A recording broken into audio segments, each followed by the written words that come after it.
रविवारी सत्संग कार्यक्रम में मेरी स्वाभाविक उपस्थिति हो। इस श्रावण मास में प्रायः श्री गुरु महाराज जी के निर्वाण दिवस मनाकर पंजाब वापिस चले जाता है। इस वर्ष कुछ ऐसे कार्यक्रम बन गए, इस श्रावण में भी यहाँ पर भ्रमण करने का मौका मिला। बहुत अच्छा लगा। इस वर्ष के श्रावणी कार्यक्रम में औरंगाबाद से ही शुरू है और औरंगाबाद से समापन करते हुए पंजाब की ओर बनी। अच्छा लगा। बाबू भाई को इसलिए भजन किया कि पीछे एक बात दूसरे बात गीत का भजन रहेगा और बहुत जगत प्रसिद्ध है और गुरु महाराज जी को प्रिय भजन नहीं मिलेगा। जब भजन गा रहे थे तो मुझे स्मरण आया कि परमपुरी आश्रम के छत पर गुरु महाराज जी बैठे हुए हैं और टॉर्च लेके कुछ देख रहे हैं और उसी समय इसी भजन की बूंद से पूरा माहौल गुंजायमान। महाराज भी धीरे धीरे गुनगुना रहे।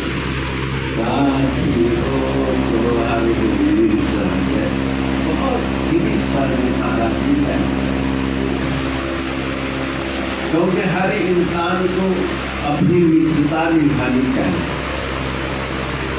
हमारे मित्र की संगति उपहार कैसे हो, ये हर इंसान को सफर करना, क्योंकि आपका व आपके आस पड़ोस की सदगति में ही आपकी सदगति समूह परक वजन। मान लीजिए सिर्फ आपकी सदगति हो औरों की न हो,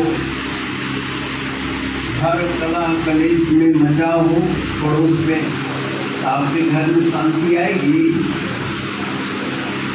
आपने घर में खूब साफ सफाई कीजिए और गली में कूड़ा करकट का ढेर लगाओ तो मच्छर बाहर पैदा होंगे तो कहाँ जाएंगे? आपके घर। इसलिए हर इंसान अगर सुखी रहना चाहता है तो सर्वे भवन्तु सुखिनः का संकल्प लेना चाहिए। और सर्वे भवन्तु सुखिनः के ही एक लोक गीत में यह भी एक उदाहरण के साथ ही वो उतार हुई है। आपके मेरे कहने से आपकी सदगति नहीं होगी, आपको भी सदगति के लिए प्रयास करना पड़ेगा। बहुत मार्मिक वजन है गाना। आपकी इस रविवारी सत्संग में लगभग सब पुराने भक्त, कुछ नवीन भक्त भी होंगे। लेकिन मास्टर मोतीलाल जी 1975-76 में बंगाल देश में जाके महाराज जी का प्रचार किया। उनके सहपाठी बलराम जी हैं, साधु है, आज भी वहाँ कार्यरत है। यद्यपि ये आपके पास में ही आ गए हैं, फिर भी सबको चाहिए कि आप तरे और उनको तारे। आप खुद करिए और दूसरों को भी करने की प्रेरणा दें। यही तो गुरु भक्ति है। बिहार प्रदेश में जब श्री गुरु महाराज जी आए 1942 में आए, कुछ लोगों को उपदेश दिया, जिसमें मुझे बाबा जी महाराज और अखिलेश पांडे जी की पिता श्री राम कुमार पांडे जी जैसे और भी बेटे की दो सक्रिय देश का वास्तविक चरितार्थ भी लोगों ने किया। चरितार्थ बोलो सच्चिदानंद भगवान की। आप लोग जानते हैं महाराज जी ने संकल्प, जहाँ एक दफा जाऊंगा दोबारा नहीं जाऊंगा। नए नए क्षेत्रों में प्रचार करने की प्रवृत्ति और श्रीनंगी सरकार का आदेश देखा, जहाँ अत्यंत नास्तिकों, संत विरोधियों, धार्मिक मर्यादा के प्रति अरुचि हो, उनके पास मेरे संत जाकर के उनके अंदर रुचि पैदा करें। अब प्राय सभी संत ऐसा ही किए। गुरु महाराज जी उसी क्रम में आए, उपदेश दिया, चल 3 साल तक आए। तो 2 दोस्त बाबा भास्करानंद, श्री नारायण सिंह जी जाने जाते थे, और एक राम कुमार पांडे। 2 दोस्तों ने निर्णय किया कि जब तक महाराज जी को पुनः न ले आऊं तब तक हम घर वापस नहीं आएंगे। और इतने बड़े भारत में कहाँ एक महात्मा संत के नाम से ढूंढा जाए, बड़ा मुश्किल है। इन लोगों के पास जब पैसे खत्म हो गए तो राम कुमार जी उस समय शास्त्री किए गए संस्कृत के, और बोले कि दिनेश भाई घर नहीं चलना है, जीवन यही बिता देंगे। बोले पेट के लिए 2 रोटी का मसला है, ट्यूशन पढ़ाएंगे। और वहाँ ट्यूशन पढ़ाने लग गए। अब उससे जो आए हो उससे दोनों दोस्तों की आजीविका चले। खाली समय में संतों से पूछे, भाई मेरे महाराज जी ऐसे ऐसे। फिर गांव वालों को खबर हुआ, फिर लोगों ने बनाया कि टूपी की भक्ति मत करो, सार्थक भक्ति करो। ट्रेन से वापिस आ रहे थे, उसी गाड़ी से महाराज जी भी आए और बोल श्री गुरु महाराज की जय। बोले दिनेश, राम कुमार तो मुझे कहाँ ढूंढ रहा है, हम तो हर रोज तेरे साथ हैं, ये तो आंख में चौली है। अचरज है यह कि मुझ में ही रहकर और मुझसे खोज करा रहे हो। ये प्रभु ऐसे पीड़ा है, आप मेरे ही हृदय में और आप मेरे से अपनी खोज करा रहे हो। लेकिन महाराज जी के बाद जी आए, महाराज जी अब काफी दिन ठहरे। फिर महाराज जी से बाबा जी ने कहा, महाराज जी आप यही रहिए, आपके लिए आश्रम बनवा देते हैं, यही रहिए। क्योंकि गुरु का दर्शन भगवान का दर्शन, क्योंकि गुरु जो है हमारी बोली में बोलता है। भगवान रामकृष्ण क्यों जगत प्रसिद्ध है? क्योंकि हमारी ही रूप में आए, हमारे साथ खेले कूदे, हमारी बोली भाषा को जानते थे, और गीता भी उपदेश दिया तो लोक भाषा में। हमारी बोली में कोई समझाए तो कितना अच्छा लगता। महाराज जी ने कहा कि बच्चा, फकीर को एक जगह रहना चाहिए, चलो हम तुम्हें 2 महीना देते हैं, साल का 2 महीना देते हैं, और इसे वही बसंत में आते थे, रामनवमी मनाती जाते। रायपुर चौक में उत्तर साइड में पहले झोपड़ी बनती थी, हर साल झोपड़ी बनती थी, झोपड़ी हटा दी जाती थी, और हर साल सैकड़ों रुपया उस समय खर्च होता होगा। महाराज जी वहां रहे तो बोले कि देख दिनेश, मैं तेरे लिए 2 महीना यहाँ रहता हूँ, तुम दोनों 1 महीने तेरा 1 महीने से। अब इस 2 महीने में तुम ही लोग रहो अथवा औरों के पास ले जाओ, ये तुम्हारी मर्जी है। प्रसार का एक सूत्र पाठ किया महाराज जी ने कि तुम स्वयं 2 महीने का आनंद लो अथवा अपने नातेदार, रिश्तेदार, संगी साथी का उद्धार करो। तब महाराज जी अपने ममार ले गए, कहाँ ले गए, पुकार ले गए, सब जगह धीरे धीरे, क्योंकि अपने संबंधी को ही उतारना है। और बाबा जी ने आज इतना बड़ा संगीत साथी खड़ा कर दिया है कि एक एक इकाई को हम लोग संभाल नहीं पा रहे। आप औरंगाबाद वालों पर विशेष कृपा है कि परमपुरी धाम आश्रम बनने के पश्चात मोरडीह आश्रम, क्योंकि गुरु महाराज जी जब परमपुरी आश्रम में बनाए तो कुछ जीवन दानी लोग आ गए, तो महाराज जी ने कहा कि अब दिनेश यहाँ से थोड़ा बाहर निकले, क्योंकि लोगों में हल्ला हो गया कि दिनेश नारायण सिंह की कोठी बन रही है, दिनेश नारायण जी का मकान बन रहा है। तो महाराज जी ने व्यवस्था बदल दी और बोले चलो यहाँ से तुम बाहर से लाओ और दो, और सिर्फ 2 टाइम भोजन मिलेगा, तेरे संगी साथी आएंगे उनको एक कप चाय मिलेगी, बस इसके अलावा कोई हक नहीं है। तब फिर मोरडीह में बाबा मुक्तानंद जी आए, मुक्तेश्वरानंद बाबा इधर रहे, उन्होंने अपना भाव रखा होगा, तुरंत 5 बीघा जीडी रोड पर दे दिया। और हर युग में सड़क की जमीन बहुत कीमती होती है कि नहीं, और वो भी आश्रम है। बाबा जी बखूबी रहे, गुरु महाराज का भी 3, 4 दिन 5 दिन तक का प्रोग्राम होता था, ऐसा मैंने नहीं देखा। अब वहाँ का भी उद्धार का कार्यक्रम चला है और उस संकल्प को जगदानंदपुरी और रामचंद्र साहब अपना बखूबी जिम्मेवारियों को निभा रहे हैं। आज मैं क्या देखकर बड़ी खुशी हूँ, राजमिस्त्री लगे हैं कि बाबा जी की परिकल्पना है। बहुत लोगों ने कहा कि परमपुरी तो है ही, अरे भाई वो मुख्य वृक्ष है, अगर वृक्ष की शाखाएं न हो, टहनियां न हो, टहनियों में पत्ते फल फूल न हो, उस वृक्ष की क्या शोभा होगी? कोई शोभा? अर्थात महाराज जी की कृपा से प्रेरणा आई और श्री उदय नारायण सिंह जी ने निवेदन किया कि आप एक दफा ईंट रख दीजिए माता बाबा जी, रख दिया।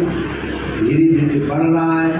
अब केंद्र की मजबूती के साथ साथ शाखा की भी मजबूती करनी पड़ेगी। नहीं कि इतनी सुंदर हर दिन तो आप लोग पहुंच नहीं पाएंगे। अरे बहुत अच्छा है कि रविवार के दिन आप लोगों ने सत्संग रखा है और धीरे धीरे बढ़ रहा है। और देखिए धनेश भाई कितना झूठ झूठ गाते हैं, हमारे सपाटी लखन भाई जी हैं, हम लोग इकट्ठे आश्रम वासी रहे हैं, बहुत सारे संस्मरण आते हैं। कितने विद्वानों की टोली है आपको, विद्यानाथ विनय, आप सिर्फ विनय को धारण करें बस। लगेगी परमपुरी शाखा केंद्र की अनुयायी है, आप लोग आए तो एक कोट ड्रेस बना ले, सिर्फ गमछा का ही। जो भी इतवार के सत्संग में आए एक क्रीम कलर का पटका जरूर होना चाहिए, कुर्ता पैजामा होना चाहिए, पैंट पहन कर बैठने में दिक्कत होती है। ऐसे 150 गमछा होना चाहिए और जब सत्संग हो तो उसको जमा कर दीजिए और आए उसको धारण करें। ये नियम बनाइए, क्योंकि पहचान में युग चल रहा है। कोई भी एक जो आप लोग विद्वान पुरुष हैं, हमारे यहाँ सफेद पीला लाल, तो लाल तो बड़ा खतरे की घड़ी है, लेकिन याद रखिए घंटी जरूर है लेकिन आवश्यकता है। आज के संदर्भ में 50 साल के बाद संन्यास ग्रहण करना अनिवार्य है, वरना रिटायरमेंट के बाद आपका घर गृहस्थी प्रायः कलेश से भरा पड़ा है। सबकी निगाहें आपकी जमा पूंजी पर है कि नहीं है? गौर करना। और जब 60-70 के बाद आ जाते हैं तो आपकी बौद्धिक क्षमता बढ़ जाती है और शारीरिक क्षमता कमजोर हो जाती है। तब ना आप घर के काबिल रहते हैं ना बेघर की काबिल रहते हैं। एक दफा गुरु महाराज जी की बसंत पंचमी के पूजा चल रही थी प्रातः काल में। एक बूढ़ा कांपता हुआ बहुत विषकाय 75 साल के तो हो गई, 75-80 के बीच में कांपते कांपते बोले, महाराज जी मेरे बच्चे घर में नहीं रहने देते हैं, हम आप ही के शरण में आना चाहते हैं। महाराज ने अभी क्या जल्दी है, 15-20 साल और रहने घर में, फिर उठा कर लोग रहेंगे।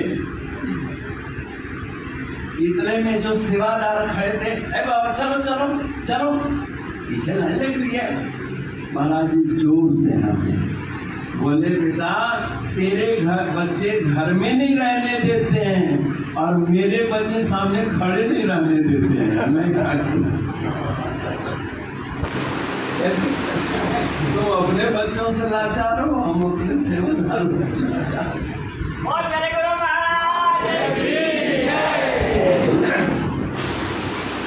महाराज जी की लीला चरित्र स्मरण, आपके जीवन में मुस्कुराहट आए, नम्रता आए।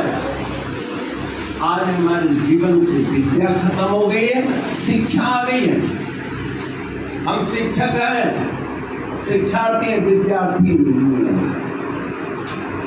आप आरती में कहते हैं नमो सद्गुरु बुद्धि विद्या प्रदाता, है ना?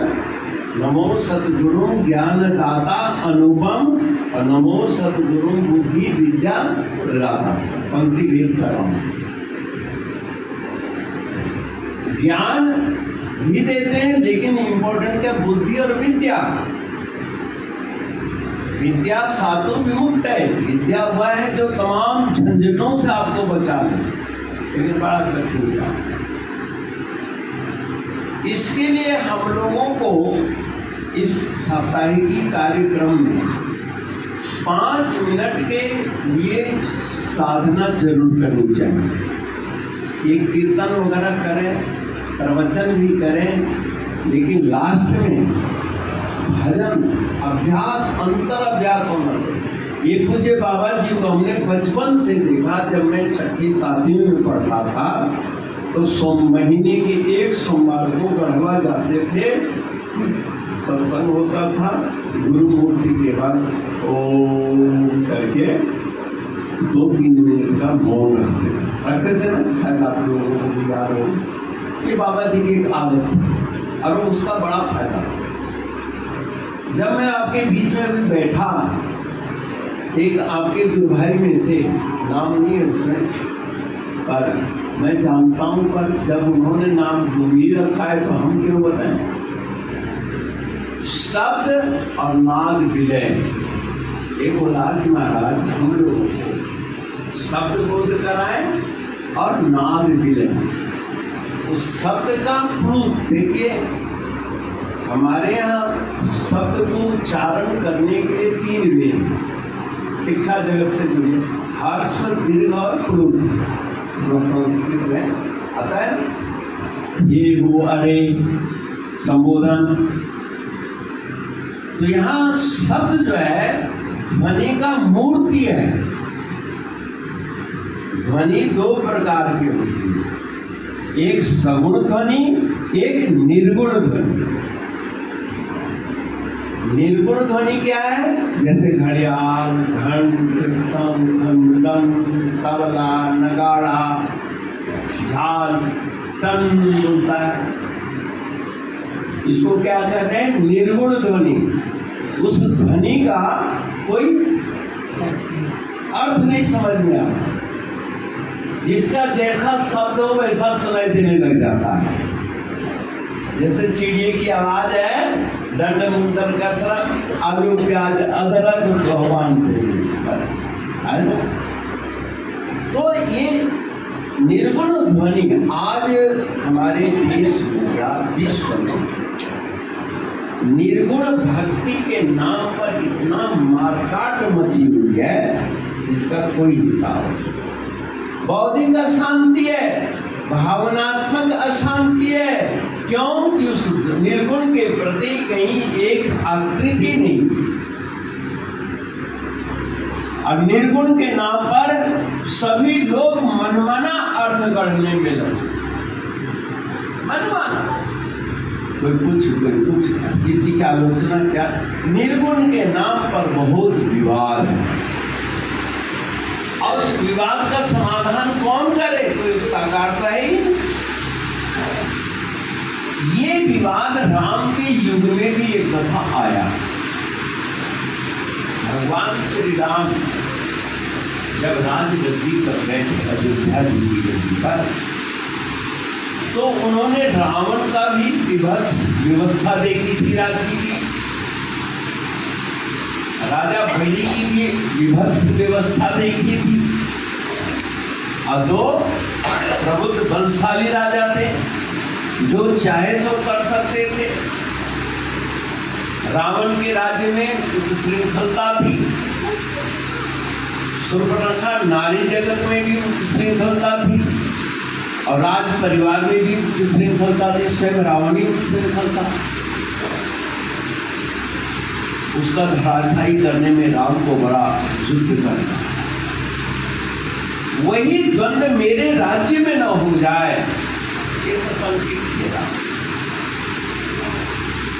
तो मनुष्य की तीन व्यवस्थाएं, शारीरिक, दैविक और भौतिक। शारीरिक तंदुरुस्ती हो, शारीरिक आवश्यकता की पूर्ति हो, राजा का ये धर्म बनता है। तो उन्होंने ऐसी व्यवस्था करी, दैहिक, किसी को ताप नहीं, कोई रोटी के बगैर भूखा प्यासा नहीं रहता था। ऐसी व्यवस्था दैहिक, दैविक, भौतिक तापा, और राम राज्य का भूरी व्यापा, इसका प्रत्यक्ष प्रमाण है। देवता भी अनुकूल थे। क्यों? तिथिवार के मुताबिक लोग यज्ञ करते थे, हवन करते थे, पूजा करते थे, पाठ करते। जैसे अभी ये महीना ज्यादा चल रहा है, कौन सा महीना चल रहा है? श्रावण। श्रावण मास को विप्र मास भी कहते हैं। संसार में संपूर्ण मानव जगत को, मानव प्रजाति को नियंत्रित करने के लिए चार वर्ण बना, चार वर्णीय सिद्धांत बना। एक ज्ञानात्मक, एक रक्षात्मक, एक व्यवसायी वर्ग, और एक सबका पालन पोषण करने वाला सेवा। चार व्यक्ति की आवश्यकता है ना। आप बुद्धिमान बने, और बुद्धिमान बनने के साथ साथ आप कुछ कर्तव्य परायण बने। खाली क्या कर्मणा रहितम ज्ञानम पंगुणा सदृशम भवेत्। कर्म से रहित जो ज्ञान है वो बेकार है। तो एक ज्ञानात्मक रचना है मस्तिष्क का। समाज में एक ऐसा वर्णीय व्यवस्था हो जो ज्ञान संपन्न हो, भविष्य दृष्टा हो। जैसे ज्योतिष विद्या के आधार पर दूर तक दिखाई देता, और रक्षात्मक कि जो दूर तक दिख रहा है उसमें कोई विघ्न बाधा अगर आ ही जाए तो उसका निवारण कौन करेगा? एक रक्षात्मक व्यवस्था होनी चाहिए, सैनिक व्यवस्था होनी चाहिए। अब ज्ञानात्मक और रक्षात्मक दो व्यक्ति तो हो गए, लेकिन उनको रोटी की व्यवस्था होनी चाहिए। उनके जीवन की जो आवश्यकता है, कपड़ा लत्ता दवा वगैरह है, जूता छाता या अन्य उपकरण, बर्तन। अब हर शहर में तो बर्तन बनता नहीं, हर घर में कपड़ा बुना जाता नहीं, हर घर में हीट फटकेरी मिलती नहीं। आवश्यकताएं अनेक है और स्रोत कहीं कहीं। उन तमाम स्रोत केंद्रों से तमाम आवश्यकता की वस्तुओं को एकीकरण करने वाला भी एक महकमा चाहिए, है ना। और एक सब कुछ आ जाए तो बाद में एक सेवादार चाहिए कि नहीं। अब मानिए यही सत्संग हुआ, सब लोग प्रसाद खा के चले जाएंगे, तो कोई तो दरी समेटने वाला चाहिए, कोई तो माइक को रखने वाला चाहिए, कोई तो मंदिर को अपने यथास्थान स्थापित करना चाहिए।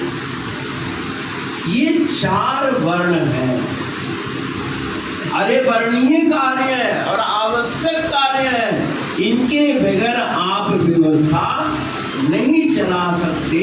रूप सत्य विज्ञान सम्मत।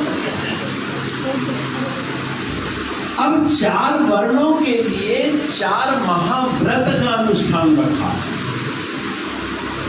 जैसे श्रावण मास जो है ज्ञान महीना है, देवलोक में ये संध्या बेला है। 6 महीने का उत्तरायण, 6 महीने का दक्षिणायन होता है कि नहीं। ये अब दक्षिणायन माघ, फागुन, चैत, वैशाख, जेठ, आषाढ़, ये जो है 6 महीना उत्तरायण कहलाता है, देवलोक का दिन कहलाता है। अब सावन, भादो, ज्वार, कार्तिक, अगहन, पूष, ये 6 महीना दक्षिणायन यानी रात शुरू हो गई। और चंद्रलोक में 14 दिन का रात, 14 दिन का दिन दिखाई दिया ना, प्रत्यक्ष चंद्रयान ने बता दिया। यानी शास्त्रों में जो लिखा है कल्पित नहीं है, हकीकत है। लेकिन आपको अपने शास्त्र वचनों पर विश्वास नहीं है जब तक कोई वैज्ञानिक न करे। खैर विज्ञान से दिखा 6 महीना की संध्या काल शुरू। संध्या काल यानी प्रदोष काल, गधवेला काल। और गधवेला काल क्या होता है? पूजा पाठ का होता है। यही अवसान अवस्था है। दिन भर आप मेहनत किए, शाम को वृद्धि को क्लोज कीजिए। जैसे दुकान बंद कर देते हैं, आप रात में भी दिमाग के स्टोर खोले रखते हैं, दिमाग का चिंतन दुनियावी लोक में लगाए रखते हैं, सिवाय अशांति का हाथ कुछ नहीं लगता। क्योंकि रात में कोई कर्म नहीं, कोई दफ्तर नहीं, कोई कुछ नहीं, सब बेकार, चिंता बेकार। देवलोक में आज के दिन यानी श्रावण मास पूजा होती। इसको विप्रवास क्यों कहा? क्यों कि इस समय लोग कच्चा सूत काटना चाहिए। और श्रावण पूर्णिमा के दिन रक्षा बांधनी चाहिए। उससे पहले अथवा उसके बाद जो पूर्णिमा के बाद रक्षा दिवस आए यानी इतवार आपका आए, तो गुरु घर के तरफ से मौली काट के रखो, जिसको रक्षा सूत्र कहते हैं। महाराज जी के चरणों में रखिए और गुरु भाई बहन सभी के कलाई में बांधिए। ये परंपरा बरेली में चलाते हैं। हर रक्षाबंधन को बरेली में लेता हूँ और इतनी मौली मंगाता हूँ, और उस रास्ते से जो भी जाए उसके हाथ में कलाई देखो रक्षा सूत्र इन बद्धो बलि राजा दानवेंद्रो महाबल तेज काम प्रतिवदनामी रक्षा मातल माता। जिस तरह से राजा बलि ने आपको बांधा, इस बल पर, दान बल पर यानी सेवा के बल पर, समर्पण के बल पर, जो गुरु महाराज जी के प्रति समर्पित है, जो सेवा परायण है, आप दान क्या दे सकते हैं? आपने तो महाराज दान वो दे दिया है, इससे अधिक दान की संभावना ही नहीं। क्या आपने दिया? हे भगवत स्वरूप गुरु महाराज, मैं अपना तन मन धन आपको अर्पण करता हूँ। देखिए संसार वाले माँ बाप ने तन और मन परमात्मा के माध्यम से देते, या परमात्मा माता पिता के माध्यम से तन और मन देता है। तन मन के मेहनत से आप धन कमाते हैं। और धनी में लोभ है, धनी से वो है, या धन जहां खर्च होगा वहां आपका मन अपने आप ऑटोमेटिक फंस जाता है। मन का फंसाव कहाँ हुआ? जहां तन और मन की मेहनत लगे, तन का श्रम और मन का चिंतन। ज्यादातर आप घर में लगाते हैं, इसलिए घर शासन किया। बाबा भास्करानंद महाराज ने परिवार में कम लगाया, आश्रम में ज्यादा लगाया। मुक्तानंद जी भी बैठ के शरीर छोड़े, बाबा भास्करानंद जी भी शरीर बैठ के छोड़े। वो सेवा करते हुए ट्रेन में छोड़े, ये पलंग पर बैठ के शरीर। आश्चर्य तो महापुरुष और भी बहुत सारे, क्योंकि तन और मन दोनों ही महाराज जी के समझ। बच्चों को पढ़ाना लिखाना सीखा, लोग कहने लगे कि बाबा जी आप तन मन धन के पीछे का है पड़ता है, यही तो हम लोगों का खूबी है। अरे भाई देखो, आप गृहस्थ अथा वृक्ष, हम वृक्ष से उपमा गृहस्थ को देते हैं। एक वृक्ष भी पृथ्वी से पोषक तत्व ग्रहण करके अपनी टहनियों को, अपनी शाखाओं को, अपने फल फूल को विकसित करते हैं कि नहीं? अपने फल में बीज का पुष्टिकरण करते हैं कि नहीं? कर देते हैं। यानी एक वृक्ष बीज के माध्यम से दूसरा वृक्ष बनने की तैयारी कर देता है। ठीक है ना? एक पेड़ का क्या काम है? पोषक तत्व ग्रहण करना, प्रकृति से ऊष्मा ग्रहण करना, ऊर्जा ग्रहण करना, और बीज को इस काबिल बना देना कि बीज जहां भी धरती पर गिरे अपने जैसा एक और पेड़ पैदा कर दे। इसी को वंशावली कहते हैं। ठीक है ना? लेकिन किसी वृक्ष में कुर्सी, मेज, टेबल ये नहीं लगता है। किसी वृक्ष में कितना ही अच्छा वृक्ष क्यों ना हो, उसमें सोफा सेट लगेगा है? वो तो कोई कारीगर ही काट के लगाएगा। ऐसे ही एक गृहस्थ अपने बच्चों को शिक्षा दीक्षा देकर, नौकरी चाकरी करके, शादी ब्याह करके एक अपने जैसा संतान इंसान बनाने का मौका तो दे देता है, लेकिन वो महापुरुष बन जाए, समाज के लिए उपयोगी बन जाए, अध्यात्म के लिए उपयोगी बन जाए, यह संभव नहीं, क्योंकि वृक्ष में फर्नीचर लग ही नहीं सकता।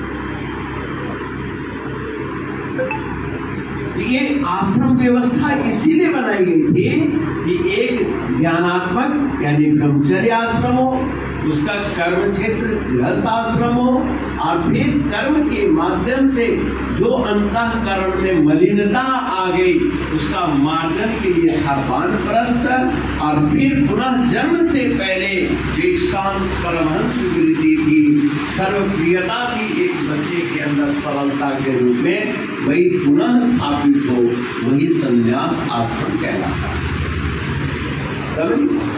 और संन्यास एक वृत्ति है, संन्यास एक आश्रम भी है। और हम ही लोगों को कहते हैं आश्रमवासी हैं, तो आप क्या जंगलवासी हैं? अरे आप भी आश्रमवासी हैं, लेकिन आपके आश्रम का नाम है गृहस्थ आश्रमवासी। आप क्या कहेंगे कि मैं गृहस्थ आश्रमी हूँ, है ना? हम संन्यास आश्रमी। और शादी से पहले वो क्या है? ब्रह्मचर्य आश्रम है। सभी आश्रम में, आश्रम से अछूता कोई भी प्राणी नहीं है। आप नहीं याद रखते हैं अपने आप को, आप गृहस्थ आश्रम वासी, बस गृहस्थ तो मानते हैं लेकिन आश्रम नहीं जोड़ते, क्योंकि आश्रम जोड़ते ही आप बंधन में फंस जाएंगे। आज चारों आश्रम प्रायः दूषित हो गया है। न ब्रह्मचर्य आश्रम सही रहा, युवा वर्ग में अशांति है कि विघटन है कि जरा सी असफलता में लोग सुसाइड कर रहे हैं, जैसे मुखर की जिंदगी मिली हुई लोग किसी युग में जीवन से इतनी आसक्ति थी कि लोग कहते थे चुल्लू भर पानी में डूब के मर जा, यानी कोई मरना नहीं चाहता था। और आज इतनी संसार की नश्वरता सिद्ध कर दी गई कि सब आदमी मिनटों में मरने के लिए तैयार है। अरे जीते जी मरना, अपने मन को मारो, अपनी बुराइयों को मारो, अपनी जिद और कलह कलेश वृत्ति को मारो। ये नवयुवकों को शिक्षा नहीं दी जा रही, नवयुवतियों को शिक्षा नहीं दी जा रही। सबसे पहले हम आध्यात्मिक और व्यवहारिक दोनों पर फोकस डालते हैं। नवयुवकों से सबसे ज्यादा दुखी अगर कोई है तो घर है, और नवयुवतियों से ज्यादा दुखी है तो ससुराल पक्ष है, ज्यादातर, सभी नहीं। इसलिए इस संगत की जो लड़कियां अथवा लड़के हों, उनके अंदर ये 4 संस्कार हम डालना चाहते हैं कि भाई तुम ब्रह्मचर्य तो दिखाई दे कि नवयुवक परम ज्ञान सत्संग मंडल के लोग है। लड़कियां बाहर कहीं पढ़ने जाए तो लगे कि वो, अब लगे तो कैसे लगे, आप पहचान होनी चाहिए, अब क्रियात्मक पहचान होनी चाहिए, बड़ों को भी चाहिए। अगर आप बुजुर्ग हैं तो लगे कि सत्संगी बुजुर्ग हैं आप, कान परस्ती बुजुर्ग हैं आप। अगर आम गृहस्थियों की तरह कला कलेश में हम फंसे रहे, हमारे सत्संग का क्या लाभ होगा? मौने करो ना। अब बुजुर्गों की बात जब हम सुनते हैं तो कहते हैं बाबा जी हम कैसे खून पसीना कमा के एक रूढ़ी लगाए हैं और लड़के मिनटों में लुटाना चाहते हैं, हम कैसे लूटने दें? जो आज तेरा है कल किसी और का होगा। संसार का परिवर्तन ही स्वभाव है। अब तुम कलप के दो चाहे हर्षित होके दो, देना ही पड़ेगा। अब खुद दे दोगे तो बच्चा खुश हो या ना हो, तुम तो आपको संतुष्ट हो जाओगे। सत्संग में भगवान के जो कीर्तन करते हैं, व्यवहारिक रूपांतरण आना चाहिए, चिंतन में रूपांतरण आना चाहिए। जितना समझाना है बच्चों को 25 साल से पहले समझा दिया। परंपरा का भी ज्ञान दे दीजिए, दैनिक नियम का भी ज्ञान दीजिए, धन कमाने का भी सिखा दीजिए, धन खर्च कहाँ करना चाहिए यह भी। आज धन कमाना सिखाते हैं, धन खर्च करना कोई नहीं सिखाते। अब ये वैचारिक परिवर्तन आवे तो कैसे आवे? युवकों में अथवा बुजुर्गों में अथवा प्रौढ़ में, ये वैचारिक रूपांतरण के लिए है मंत्र साधना। सावन मास में भगवान शंकर और उमा एक जगह बैठे हैं, पुराण में बता ज्यादा नहीं, मैं तो सैद्धांतिक पक्ष ही बता पाऊंगा। पार्वती जी ने पूछा कि हे शंकर, आपसे मिलने का उपाय क्या है? आपसे युक्त रहे शिव। आपको जो गुरु महाराज ने पंचाक्षरी मंत्र दिया, क्या है याद है? ओम नमः शिवाय बोलो, ओम नमः शिवाय, ओम नमः शिवाय बोलो, ओम नमः शिवाय, ओम नमः शिवाय, ओम नमः शिवाय, ओम नमः शिवाय, ओम नमः शिवाय। एकदम गदगद देने से आसनबद्ध होकर चित्त में स्थित हो, कोई कामना न हो, कामना रहित हो करके ओम नमः शिवाय, ओम नमः शिवाय, ओम नमः शिवाय, ओम नमः शिवाय, ओम नमः शिवाय, ओम नमः शिवाय, ओम नमः शिवाय, ओम नमः शिवाय।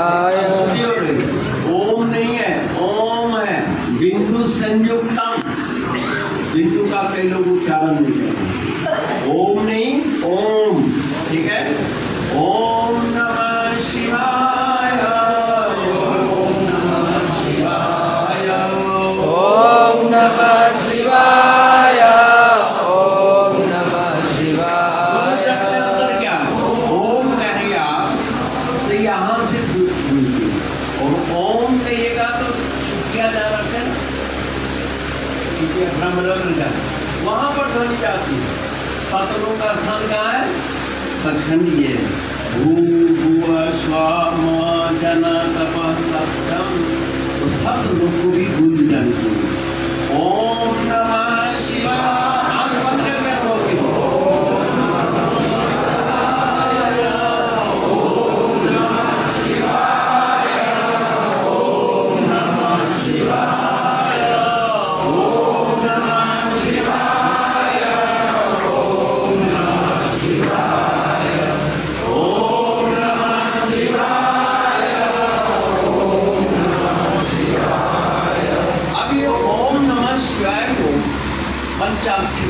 क्या कहते हैं? लेकिन उच्चारण में तो छह कर रहा है। ओम नमः शिवाय कितना हो गया? 6 हो गया। लेकिन यहाँ ओम को अक्षर में नहीं माना गया। क्या समझे? ओम को मंत्र के नहीं, मंत्र के वो अधिष्ठाता है। ओम एक अक्षर ब्रह्मा। ओम जो है एक ऐसा अक्षर है जो साक्षात ब्रह्म रूप है, यानी अक्षर गुरु कह सकते। जैसे हम सब यहाँ मनुष्य बैठे हैं ना, लेकिन इन मनुष्यों में भी आपने कुछ मुझे विशेष प्रतिष्ठा दी है ना, तो आप हमको भक्तों में गिनती नहीं करते। करेंगे भाई? कितने भगत आए थे? एक स्वामी जी थे और बाकी लोग ऐसे कहेंगे ना। ऐसी ओम जो है ये नाद है, ये ओम जो है शब्द है, और प्लुत स्वर जो है ये नाद। नाद में गूंज, समझे ना? शब्द में प्लुत स्वर आ जाए तो नाद बन जाता है, संबोधन बन जाता है। और इसमें है कैसे? नमः, नमस्कार करता हूं, है ना? नमः मैंने नमस्कार। किसको नमस्कार कर रहे हैं भाई? शिव को। तो शिव क्या है? जो कल्याणकारी है, जो सबका भला करने वाला है, सबका उद्धारक है, उसका क्या नाम है? शिव। और या का मतलब या मने जो, या मने, सही है ना मास्टर साहब? यहाँ बड़े बड़े विद्वान पुरुष हैं। या मने जो। नमः, नमस्कार करता हूं जो कल्याणकारी शक्ति है, जो कल्याण। अब आप पत्र लिखिए कि जो मेरे पिताजी हों उनको यह पत्र लिखा जाए, मिल जाए, मिल जाएगा। श्रीमान पिताजी को यह पत्र मिल जाए, मिलेगा? क्योंकि श्रीमान में विशेषण है। पर्टिकुलर नाम क्या है? संबोधन होना चाहिए। तो जो कल्याणकारी शक्ति है उसको मैं नमस्कार करता हूँ, करती हूँ। कितना ही अर्थ हुआ ना नमः शिवाय का। अब किस शक्ति के पीछे हो जाए मंत्र आपकी भावना, ये असमंजस है। तो हमारे ऋषियों ने कहा पर्टिकुलर ओम के लिए जाए। किसके लिए? ओम, क्योंकि ओम ही साक्षात ब्रह्म है। ओम एक अक्षरा ब्रह्मा, अन्नम ब्रह्मा, दीप ज्योति पर ब्रह्मा, गुरु साक्षात पर। ओम जो है अक्षर ब्रह्म है, ठीक है? और उस अक्षर ब्रह्म को कल्याणकारी कहा है। ओम विश्वानि देव सवित दुरितानि पराशुआ यद्वत्रं तन्न आशुआ। एक विश्वानि देव, ओम विश्वानि देव सवित पूरे विश्व के जो विघ्न कारक वृत्तियां हैं उनको हमसे दूर करे। विश्वानि देव सवितर दुरितानि पराशु यद्भद्रं, जो कल्याणकारी है, भद्र है, सुंदर है, राह है, मेरे से उसको युक्त कर दीजिए प्रभु, उस शक्ति से मुझे संपन्न कीजिए। तो यहाँ पर ओम नमः शिवाय का मतलब है ओम ब्रह्म के लिए, अर्थात ओम ही कल्याणकारी है, जिसके लिए मैं नमस्कार करता हूँ। ओम नमः शिवाय, ओम नमः शिवाय, ओम नमः शिवाय, ओम नमः शिवाय, ओम नमः शिवाय, ओम नमः शिवाय, ओम नमः शिवाय, ओम नमः शिवाय। का जप सृष्टि के प्रारंभ में ब्रह्मा और विष्णु को शिक्षा मिली। इस ओम नमः शिवाय के गुण महर्षि मार्कंडेय ने जपा, जो मृत्यु को टाल दिया। इस मंत्र का जप रावण जैसा तामसिक व्यक्ति ने भी जपा, जो सोने की लंका प्राप्त कर। इसी मंत्र का जप श्री राम ने भी जपा, जो त्रिभुवन विजेता रावण जैसे शत्रु पर जय हासिल करे। इसी मंत्र का जप श्री कृष्ण ने भी जपा, जो शाम जैसे संतान की प्राप्ति करते। इसलिए अनादिकाल से ओम चला आ रहा है। भगवान श्री राम जब राजगद्दी पर थे, उन्होंने दैहिक भौतिक तीन कामों से काया प्रजा पीड़ित थी, उसका उन्होंने समापन कर दिया, समाधान कर दिया, सब सुखी रहने लगे।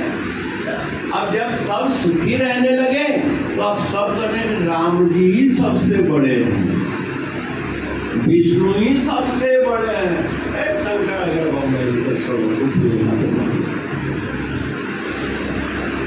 अब शंकर की इच्छा होने लगी।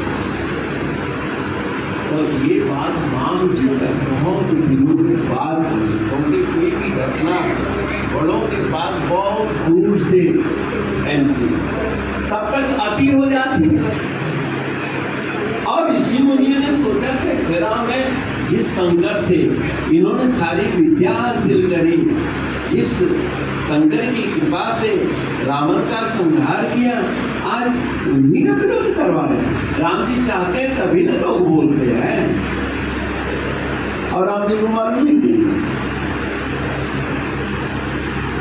तब भगवान श्री राम ने कहा और कहूँ गुप्त मता, और कहूँ एक गुप्त मता, सब ही काम कर जो। हे प्रजाजनों, मैं हाथ जोड़ करके एक विशेष गुप्त बात कहता हूँ। अब क्या है? शंकर भजन बिना नर भक्ति न पावई मोर, शिवद्रोही मम दास कहावा, सो नर सपन मेरे स्वप्न में भी अच्छा नहीं है। इसलिए वैष्णव जनों को भी चाहिए पहले शंकर की आराधना, कम से कम राम जी की तो आज्ञा मान लो है। इस श्रावण मास में शिव की अत्यंत महिमा है। मैं आपको बता रहा था शिव और उमा की गोष्ठी है ना, शुरू में सब्जेक्ट था। प्रभु आपसे निरंतर कैसे जुड़ा जाए, तो भगवान शंकर ने 5 योग का वर्णन किया। एक ही योग समय से 5 रूप धारण करता है। पहला है मंत्र योग। पहला क्या है? मंत्र योग, ध्वनि योग। ध्वनि के माध्यम, निर्गुण ध्वनि का सगुण रूप मंत्र है। जैसा राम एक कल्पना है भगवान क्या नीला मुझ श्यामल कोमल कोई ना कोई आकृति आ रही तो निर्गुण ध्वनि और उस ध्वनि को शब्द रूप में आप लोग करते हैं शब्द यानी मूर्ति जिसका कोई मतलब हो कोई अर्थ हो कोई ग्राह्य भी तो और इसमें मंत्र योग जो है अब मंत्र का विस्तार है अर्थ दूसरा योग कहा भगवान ने अर्थ योग पहले मंत्र योग यानी मंत्र के द्वारा मुझसे जुड़ो जब तक ओम नमः शिवाय जप करो जब तक कीर्तन करो जब तक सत्संग करो तो मुझसे जुड़े रहो अच्छी बात है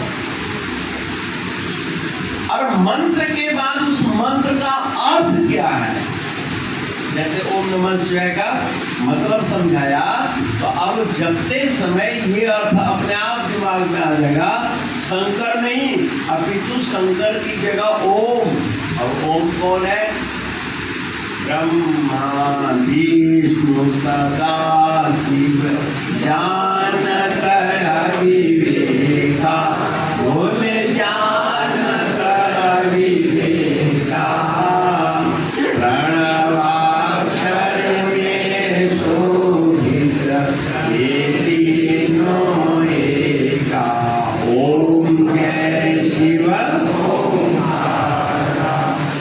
किसकी है नो शंकर ओम की है जय शिव ओमकार यही तो लोगों में भ्रम है ये विष्णु जी की आरती है ये शंकर जी की आरती है इतना स्पष्ट ब्रह्मानंद जी ने लिखा शिवानंद ने ओम की आरती है और ओम की भावार्थ अभिव्यक्ति के रूप में ब्रह्मा विष्णु को भी संग ले लिया कि ओम कोई ब्रह्मा विष्णु में से अलग अस्तित्व वाली आरती नहीं है अपितु ब्रह्मा जी की अलग आरती बनाओ शंकर जी की अलग आरती बनाओ और विष्णु जी की अलग आरती बनाओ तो एक ही आरती से तीनों देवों की पूजा हो जाए ऐसे आरती का सृजन किया ओम जय शिवा ओमकार अब आम जनता में ब्रह्मा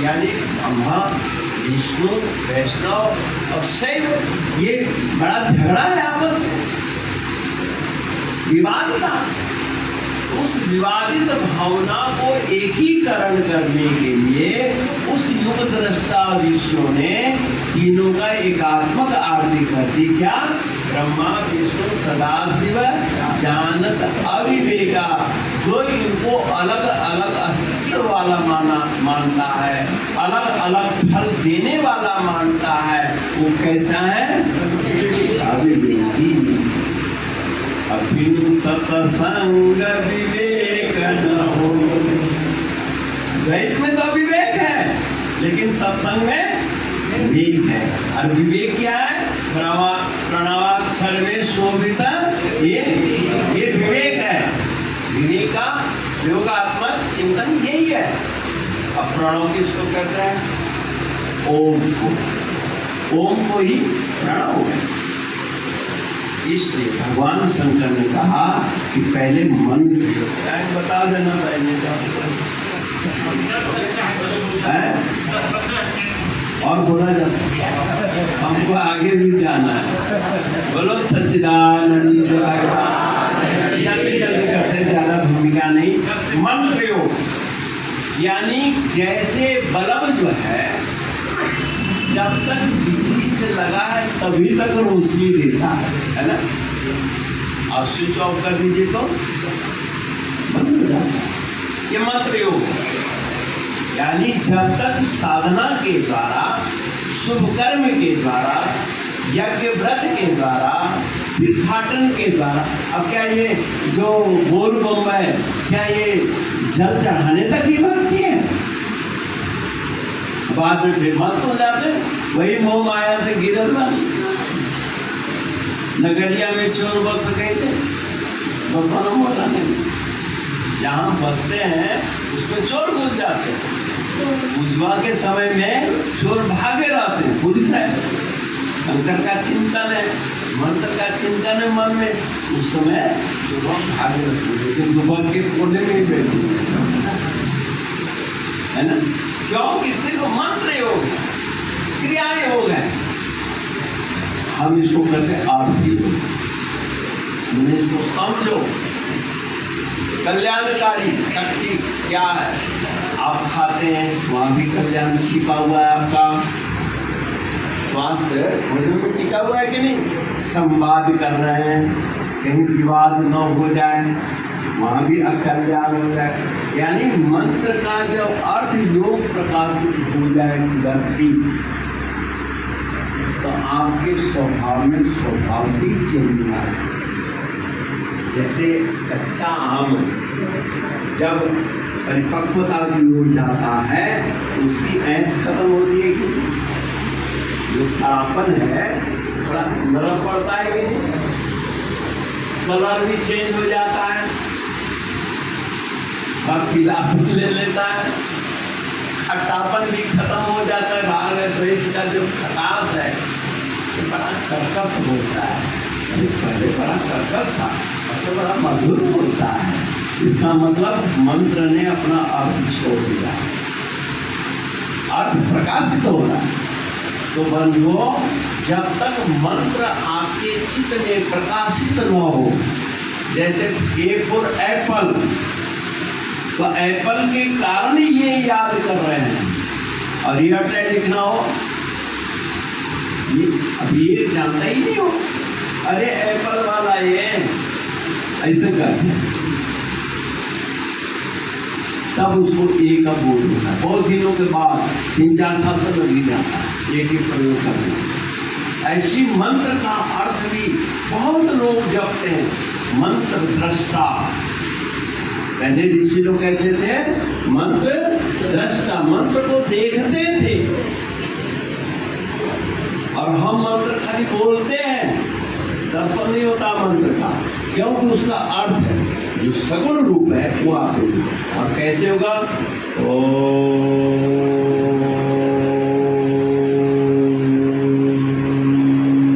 एक फ्लूट है, अर्थ फ्लूट। फ्लूट जो है ये नाद कहलाता है, गूंज। जैसे आप घंटे को बजा के एक दौर छोड़ दीजिए, अवसान को प्राप्त होता है, ये नाद है।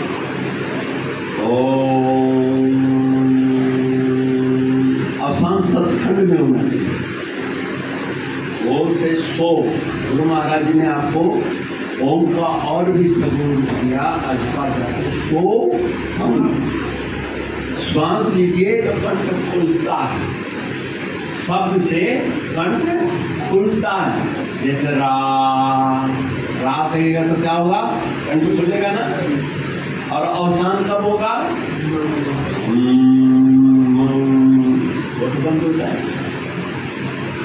जब तक रा जाएगा तो नाभि चक्र तक, यानी मूलाधार चक्र तक भरी जाएगी शब्द। और अवसान सचखंड में होना चाहिए, छुटिया रहता है।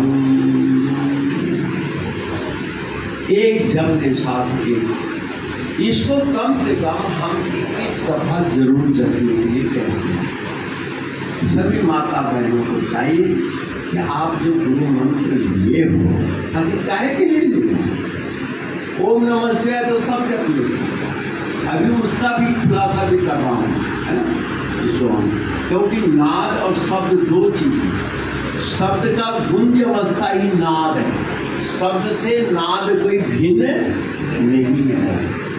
और अवसान का मतलब है ठहराव, पूर्ण विराम।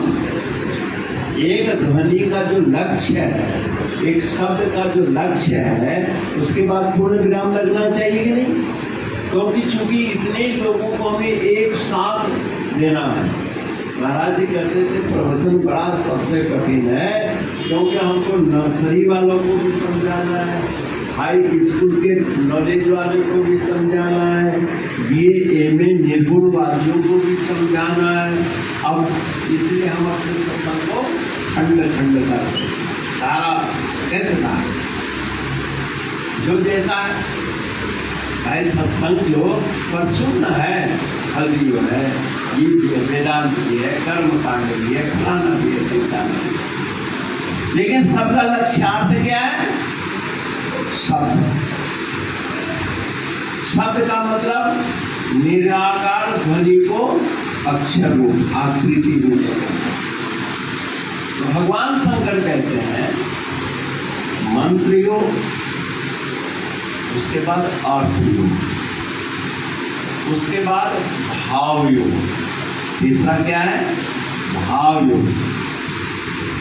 भाव योग का मतलब है सिया राम में सब जग जान, ये भाव है, राम नहीं है, राममय। मतलब सोना के जंजीरी की है, अंगूठी की है, कड़ा है, ये स्वर्णमय तो है लेकिन कड़ा कड़ा है, कर्णफूल कर्णफूल है, जंजीरी है ना, लेकिन सब क्या है? स्वर्णमय। एक जगह क्या हुआ, गृहस्थ था, सोने के पूर्वजों ने गणेश जी की मूर्ति रखी थी और सोने की चूहा भी था, और सोना की चूहा बड़ा था और गणेश जी छोटे थे। गरीबी आ गई, बना बेच दे, बोले गणेश जी को नहीं बेचेंगे, सवारियों को बेच देंगे। तो बोले बिना सवारी के गणेश जी क्या करेंगे? माने को घूमने का मन करेगा, इसलिए दोनों को ही भेज देते हैं। सुना क्या लगा कीमत लगा, चूहा की कीमत ज्यादा लगा दिया और गणेश जी की कीमत कम लगा दी। दिमाग खराब है, मालिक की कीमत ज्यादा होती है कि सवाल। वो कहता है कि भाई न तो हम गणेश जी की कीमत लगाए हैं और न चूहा की, हम क्या क्या लगा रहे हैं? स्वर्ण की कीमत लगा। मेरी दृष्टि में कोई गणेश नहीं, कोई चूहा नहीं, जो है तो सबको क्या प्रणाम करते हैं? सिया राम में, राम में। अरे तुलसीदास ही राम में देख रहे हैं, सभी लोग राम में नहीं देख रहे हैं। कथाएं तो बहुत हैं लेकिन हमारे पास टाइम में कम हो जाता है, क्या करें? तो मंत्र युग, अर्थ युग, भाव युग। भाव भी एक व्यापक है। जैसे हम लोग शंकर जी में भी गुरु महाराज जी की आरती करते हैं, गुरु महाराज जी में भी शंकर की आरती करते हैं, ये हम लोगों की भावना है, ठीक है ना? ये भाव। ये होता है अभाव योग। देखिए साधना की उन्नति कैसे होती है? अभाव योग यानी आपके गुरु महाराज जी हैं अथवा नहीं है, जब सच्चित आनंद प्रकाशित हो जाएगा तो सत्प्रायणता जहां होगी वहीं गुरु महाराज जी के लिए नमस्कार कर देंगे आप, ठीक है? सत्य प्रिय भक्त जब भाव योग से ऊपर उठता है तब अभाव योग यानी बगैर शिव मूर्ति के, बिना मंदिर के, बिना लाल कपड़ा के, वही नम्रता, वही निवेदन, वही दंडवत, वही सम्मान प्रकट होता है जैसे अभाव योग में ये नामदेव का नाम आ जाता है। वहां पर विष्णु का रूप नहीं है, कुत्ते का रूप है, उनके अंदर है चैतन्य, उनका भी तो चैतन्य है ना, चल रहा है राम की कृपा से चल रहा है ना, इसके दिल में काम है ना, ये भावना है। ये कई दिन लगातार सत्संग होना तब किसी चीज का विस्तार करने का आनंद आता है। अभी तो बीच में हमको भी ब्रेक लगाना पड़ जाता है, ठीक है ना? कभी पप्पू जी चाहेंगे तो यहीं पर करें, कोई पंडाल की जरूरत नहीं, खास प्रेमी लोग बस। हम अब सम्मेलन से ज्यादा भक्तों के जीवन, इतने लोग अगर वाकई भक्त बन जाए तो औरंगाबाद में तहलका मच जाए, विश्व में तहलका मचा सकते। अभाव, अभाव का मतलब बाह्य लक्षणों की अनुपस्थिति है। जैसे विद्यार्थी नहीं है, कई दफा आपने टीचरों को देखा होगा स्कूल के पेड़ के नीचे ही पढ़ाने लगा, लड़का अगर गली में पूछते सर ये क्या है, वहीं पर पढ़ाने लगो। अब वहां पर स्कूल का अभाव है, मेज का अभाव है, रजिस्टर का अभाव है, भाव भूमिमा का अभाव है। पर जिज्ञासु मिला, प्रश्न किया, चाहे वो मैथ का हो, चाहे फिजिक्स का हो, चाहे गणित, आप हल करेंगे कि नहीं करेंगे? क्यों कि आपके दिमाग में अब किताब घंटी का बंधन नहीं है। करे अभी कौन विषय का घंटी है? जब एक शिक्षक स्वतंत्रता पूर्वक बच्चे को पढ़ाने के निकल जाए अभियान में, तो वहां पर बाह्य लेबिलिटी, बाह्य लक्षण का अभाव हो जाता है। ठीक है, इसको कहते हैं अभाव योग। फिर आता है एक महायोग। भगवान शंकर ने पांचों क्या कहा? महायोग। कोई जिज्ञासु हो अथवा न हो, कोई पूछने वाला हो या ना हो, चिदानंद रूपा शिवोहम शिवोहम, निज रूप में स्थित है और अपने आप में स्वयं है। स्वात्मा रामम जिसे मृग कृष्णा ब्रह्म। फिर उसको न मंत्र योग की आवश्यकता रह जाती है, न अर्थ योग की, न भाव योग की, न अभाव योग की। वो सही महायोग है। महायोग को आनंदमय कोष में जब आप प्रवेश करेंगे तब महायोग की विषय है।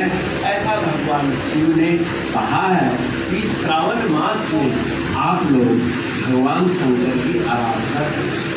और शंकर क्या है? गुरु शंकर, गुरु महाराज जी की उपासना करें अथवा शंकर की उपासना, किसी एक में तन्मय हो जाए, आपको वही फल मिलेगा।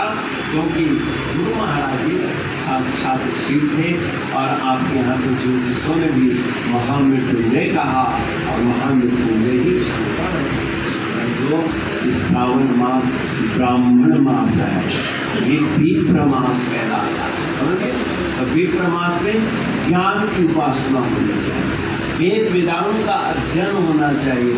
इस महीने में पहले ऋषि लोग क्या नाम चातुर्य मास बिताते थे और चातुर्य मास के दिन ही नारद है। दासी पुत्र में जब नारद थे तो संतों की संगति में ही तो मान ले गई और संतों के हरणी सेवा, झाड़ू पोछा से लेके भांडा बर्तन साफ सफाई, भोजन आदि की व्यवस्था। और नारद जी बच्चों को संतों का दर्शन कराते। प्राचीन काल में नारद जी बचपन में भगवान संतों की संगति करी, ब्रह्म ऋषि बने। प्रहलाद जी बचपन में नारद जी की संगति करी तो ब्रह्म ऋषि बने। ध्रुव बचपन में नारद का उपदेश लिए। कितने धर्म वेदा राजा, यानी ढोंगी पाखंडी साधु ही नहीं बने, प्रशासक भी बने। आप भी मत सोचना कि भक्ति करने का मतलब खाली बाबा जी की माला ही जपना है या भगवान की जय करना। नहीं नहीं, आप जीवन के संपूर्ण क्षेत्र में चहुमुखी विकास के स्रोत खोल देगा यह उपासना, यह सत्संग। तो फिर जब कभी समय मिलेगा तो आप लोग प्रश्न रखा करो। जैसे शब्द और नाद, शब्द जो है मिलता है, शब्द जो है एक नहीं होता है, शब्द ध्वनि है, ध्वनि के अनेक रूप हैं। जैसे राम है, कृष्ण, ये ध्वन्यात्मक स्वरूप है। ओम नमो भगवते वासुदेवाय। ओम नमो भगवते वासुदेवाय। ओम नमो भगवते वासुदेवाय। वासुदेवाय वासुदेवाय वासुदेवाय वासुदेवाय। ओम नमो भगवते वासुदेवाय। ओम नमो भगवते वासुदेवाय। ब्रह्मचर्य आश्रम हमारी सत्संग का उद्देश्य है। ब्रह्मचर्य आश्रम में शब्द बोध और शब्द बोध के बाद नाद, नाद के द्वारा आपके दिमाग में गूंज आती है।